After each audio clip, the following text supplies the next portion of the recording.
Hello student, कैसे हैं आप। नेक्सस एजुकेशन पॉइंट में आपका स्वागत है। हम हाजिर एक नई वीडियो के साथ। आज हम बात करेंगे MGP 8 शांति और संघर्ष समाधान का गांधीवादी दृष्टिकोण, इग्नू यूनिवर्सिटी। टॉपिक है संघर्ष समाधान के लिए कुछ पश्चिमी दृष्टिकोण की समीक्षा कीजिए। मोस्ट वेरी इंपॉर्टेंट टॉपिक है। इसमें से एक टॉपिक जरूर आता है एग्जाम में, तो आप इस टॉपिक को बहुत अच्छे से करिएगा। संघर्ष समाधान के लिए पश्चिमी दृष्टिकोण की जानकारी के लिए सबसे पहले आप हमारे चैनल को सब्सक्राइब करें, बेल आइकन जरूर बजाएं, अपने दोस्तों में ज़्यादा से ज़्यादा इस वीडियो को शेयर करें। चलिए शुरू करते हैं, देखते हैं कि संघर्ष समाधान के लिए कुछ पश्चिमी दृष्टिकोण की समीक्षा क्या है। मानव की बुनियादी आवश्यकताओं का तिरस्कार हिंसात्मक संघर्षों की जड़ है, क्योंकि आज मानव की जो बुनियादी आवश्यकताएं जो है उसके खिलाफ जो हिंसात्मक संघर्ष होते हैं उससे उनकी आवश्यकताओं का तिरस्कार होता है। गांधी जी का मानना है कि संघर्ष मानव आवश्यकताओं की पूर्ति का संरचनात्मक रूप से निषेध का परिणाम है। संघर्ष एक वस्तुनिष्ठ घटना होती है और इसका समाधान संभव है, क्योंकि जितनी भी घटनाएं अगर हुई है, चाहे वो संघर्ष कोई सा भी हो, यानी जो भी संघर्ष या द्वंद्व होगा उसका समाधान संभव है, हम उसका समाधान कर सकते हैं। परंतु इसके समाधान के लिए दूसरे पक्ष के प्रति विश्वास करना और धारणा का विश्लेषण करना आवश्यक है। अगर आप चाहते हो कि आपका जो संघर्ष है, द्वंद्व चल रहा है जिस व्यक्ति से, तो आपको दूसरे पक्ष पर विश्वास करना पड़ेगा। जब उसके प्रति जब विश्वास दिखाओगे और उसकी विश्वास की धारणा का विश्लेषण करोगे तो ही उस संघर्ष को समाप्त किया जा सकता है। अगर आपके जिससे संघर्ष चल रहा है, अगर सामने वाले पर आप विश्वास नहीं करते, तो याद रखना आपका संघर्ष बिल्कुल भी समाप्त नहीं होगा। अगर संघर्ष समाप्त करना है तो दूसरे पक्ष यानी जो दूसरा पक्ष है उस पर विश्वास करना होगा। इसके अतिरिक्त हिंसा से बचने और संघर्षों के समाधान के लिए सक्रिय संघर्ष समाधान के विभिन्न दृष्टिकोण विकसित हुए हैं और संघर्ष के समाधान के लिए अनेकों दृष्टिकोणों का प्रतिपादन किया गया है।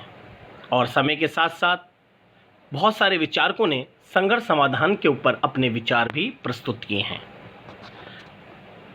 अब बात करेंगे संघर्ष समाधान में पश्चिमी दृष्टिकोण। संघर्ष समाधान में पश्चिमी दृष्टिकोण का पहला है संवाद और सरलीकरण। अगर हम संघर्ष को समाधान करते हैं तो संघर्ष समाधान के लिए सबसे पहले संवाद और सरलीकरण को अपनाना चाहिए, क्योंकि हम किसी भी विवाद को संवाद मतलब आपसी बातचीत के द्वारा भी खत्म कर सकते हैं। और ये बातचीत जो होनी चाहिए वो सरल होनी चाहिए, ताकि हमारी बातों को आसानी से दूसरा पक्ष भी समझ सके। चलिए देखते हैं संवाद और सरलीकरण। संवाद का अर्थ है एक साथ बैठना और दूसरे से बातचीत करना, यानी जैसे संवाद को हम इंग्लिश में कन्वर्सेशन भी कहते हैं। संवाद के माध्यम से भिन्नताओं के होते हुए भी शांति स्थापना की जा सकती है। अगर आपकी सोच अलग है और सामने वाले की सोच अलग है और आपकी दोनों की सोच नहीं मिलती, तो आप दोनों के जो संघर्ष को हम आपसी बातचीत के द्वारा एक जगह पर बैठकर भी सुलझा सकते हैं। ये संवाद उनके साथ लाभकारी होता है जिनसे हमारे मतभेद हैं, फिर भी बातचीत करना एक प्रकार का संवाद है। तो इससे हम संवाद से अपने संघर्ष को दूर कर सकते हैं। अतः सरलीकरण भी एक प्रक्रिया है। ये संवाद का कार्य को पूरा करने में समस्या का समाधान करने के लिए समूह की सहायता करने की प्रक्रिया है। जैसे कि संवाद के लिए हमारे को सरल भाषा और सरल तरीके से बातचीत को बढ़ावा देना चाहिए, जिससे हम संघर्ष का समाधान कर सकते हैं। नेक्स्ट है समझौते और मध्यस्थता। जैसा कि आपके संघर्ष समाधान का सबसे बड़ा एक जो पहलू है वो समझौते और मध्यस्थता भी है।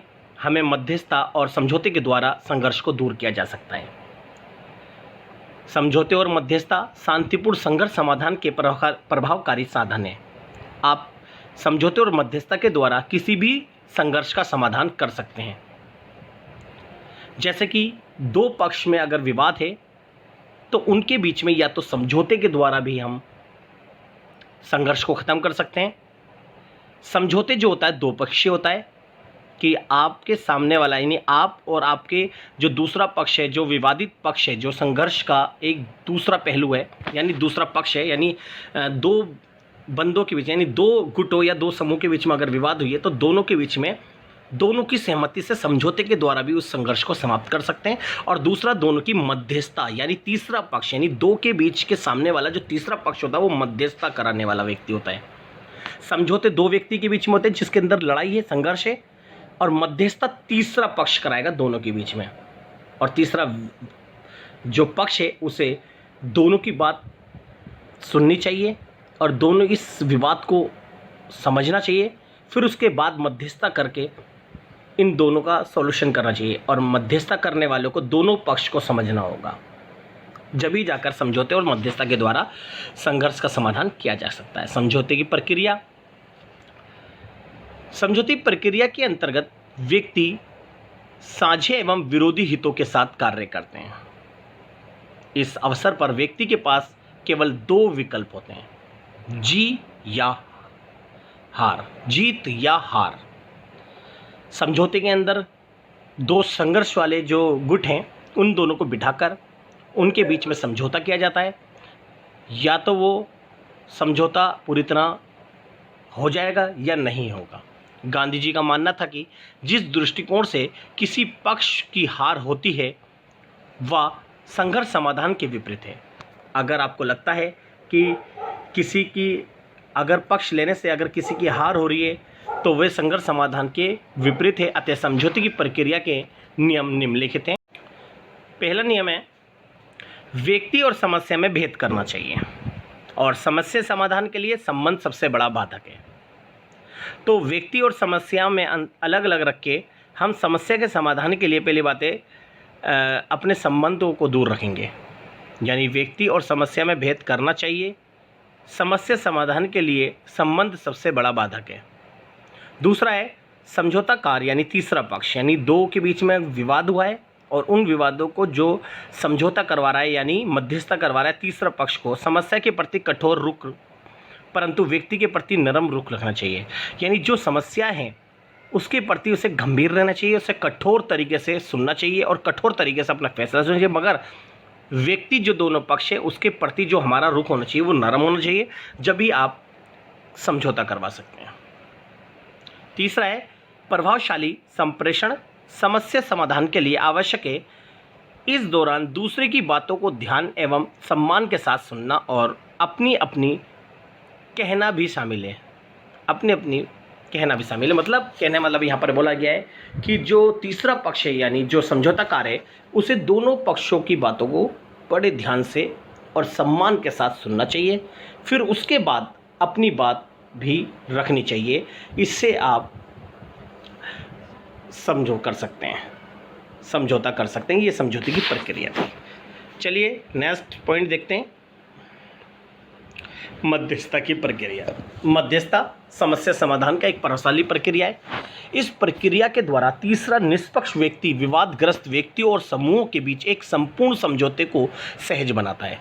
जैसे कि दो समूहों में अगर विवाद है, उस विवाद को दूर करने के लिए तीसरा जो व्यक्ति होता है यानी विवादग्रस्त व्यक्तियों के बीच के जो सॉल्यूशन करने वाला जो तीसरा पक्ष है, मध्यस्थता यानी कहते हैं ना समझौताकार, वो दोनों के रिलेशन या संबंधों को बहुत सरल बनाता है, यानी उनके विवाद को ख़त्म करके दोनों के रिलेशन को अच्छा बनाने का एक विकल्प होता है। इसकी सफलता के लिए उचित कार्य करना, जैसे मध्यस्थता का चुनाव करना, कब मध्यस्थता होनी है, किसके लिए होनी चाहिए और क्या होना चाहिए, संघर्षरत व्यक्तियों तथा समूह की भागीदारी सुनिश्चित करना, दोनों की भागीदारी को बढ़ाना, जब भी आप मध्यस्थता सही से करा सकते हो, एवं मध्यस्थों को द्वारा आवश्यक तैयारी किया जाना चाहिए। पहले मध्यस्थता कराने से पहले उसकी तैयारी करनी चाहिए। मध्यस्थों को ये ध्यान रखना चाहिए कि लंबे समय तक संबंधों को कायम रखने के लिए कभी कभी विशेष समझौतों का भी सहारा लेना चाहिए। और आप जब मध्यस्थता करा रहे हो तो आपको अगर इनका दीर्घकालीन यानी लंबे समय तक अगर अच्छा रिलेशन रखना है तो उसके लिए कोई विशेष अगर समझौता भी हो रहा है उसका भी सहारा आप ले सकते हो। अतः मध्यस्थता की प्रक्रिया के निम्नलिखित 4 चरण हैं।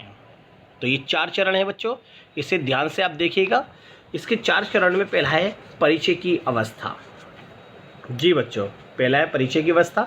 इस अवस्था में मध्यस्थता सर्वप्रथम विवादग्रस्त व्यक्तियों और समूहों को एक सुरक्षित स्थान पर प्रदान करता है। यानी पहली बात तो यह है कि जब भी मध्यस्थता की जाएगी तो पहले विवाद का परिचय की अवस्था, यानी इसमें पूरा विवादों के लिए जो दोनों पक्ष हैं उनका परिचय कराया जाएगा।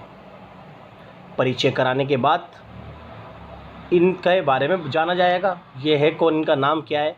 फिर उसके बाद मध्यस्थता स्टार्ट होगी। जैसे कि इस अवस्था में मध्यस्थ सर्वप्रथम विवादग्रस्त व्यक्तियों और समूह को एक सुरक्षित स्थान प्रदान करता है। फिर वे संघर्षरत, यानी जो संघर्ष वाले जो व्यक्ति और समूह हैं, अपना परिचय कराता है। वह बैठक के उद्देश्य का भी वर्णन करता है। वो कहता है कि हमारा जो आज ये जो मीटिंग हो रही है, ये मीटिंग का उद्देश्य क्या है, इसके बारे में बताना होता है। वे ये सुनिश्चित करता है कि संघर्ष में शामिल प्रत्येक पक्ष को अपनी बात कहने का अवसर मिलेगा। इसलिए मध्यस्थता में परिचय की अवस्था सुनिश्चित की जाती है। दूसरा है कहानी या विवरण की अवस्था। जी, कहानी और विवरण की अवस्था क्या है? जैसे कि अगर हम सामान्य तौर पर बोलें कि जब दोनों विवादित जो पक्ष होंगे, यानी जो दो समूह में जो संघर्ष हुआ है या दो व्यक्तियों के बीच में, उन दोनों से हम विवाद की संपूर्ण जानकारी प्राप्त करेंगे। वो बताएंगे कि विवाद क्यों हुआ, संघर्ष क्यों हुआ। दोनों पक्ष अपनी अपनी बातों को रखेंगे और दोनों की बातों को मध्यस्थता कराने वाला व्यक्ति सुनेगा। इसी को कहते हैं कहानी या विवरण की अवस्था। फिर उसके बाद विवरण प्राप्त करने के बाद हम समस्या का समाधान का चरण को ढूंढेंगे। फिर हम समस्या का समाधान कैसे होगा, इसके बारे में हम विकल्प खोजेंगे, जिसके लिए हमें कुछ बातों का ध्यान रखना पड़ेगा। जैसे समस्याओं की संयुक्त जिम्मेदारी की भावना लेनी पड़ेगी, समस्याओं के समाधान के लिए विकल्प तैयार करना, विकल्प का मूल्यांकन करना और समझौता करना। ये हमारी समस्या के समाधान के चरण हैं। इस संबंध में गांधी जी का विचार है कि संघर्ष दोनों पक्षों को अलग करने की अपेक्षा उन्हें मिलाने वाला होना चाहिए। यानी जो मध्यस्थ करता है वो दोनों को, संघर्षों को बढ़ाने की बजाय उसको कम करने वाला होना चाहिए, और यानी कम नहीं, उसे समाप्त करने वाला होना चाहिए। इसका कारण ये कि दोनों पक्षों के विरोध समान होते हैं। अंत में विकल्पों के मूल्यांकन के बाद दोनों पक्षों द्वारा एक सर्वोत्तम विकल्प का चयन करना चाहिए, जिससे समझौता जो मध्यस्थता कराने वाला व्यक्ति है दोनों के विवादों को समाप्त कर सके। फिर इसके बाद समझौते या मध्यस्थता करना, और फिर इनके बाद इनको मध्यस्थता करवा देना। और मध्यस्थता जब ही होती है जब मध्यस्थता कराने वाला दोनों पक्षों को राजी करके उनके विवाद या संघर्ष को समाप्त करेगा, जब ही जाके दोनों में समझौता, फिर मध्यस्थता होगी, यानी समझौता होगा और समझौते के बाद उनका जो विवाद है वो समाप्त हो जाएगा। फिर नेक्स्ट पॉइंट है मध्यस्थ निर्णय।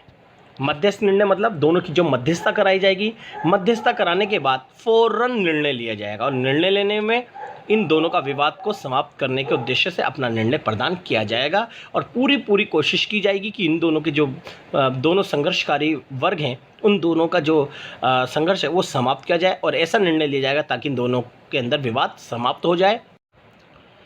जो मध्यस्थता कराने वाले जो निर्णय होते हैं वो किसी भी रूप के हो सकते हैं। मध्यस्थता कराने वाले या तो सरकारी भी हो सकते हैं व निजी मध्यस्थता भी हो सकती है। जो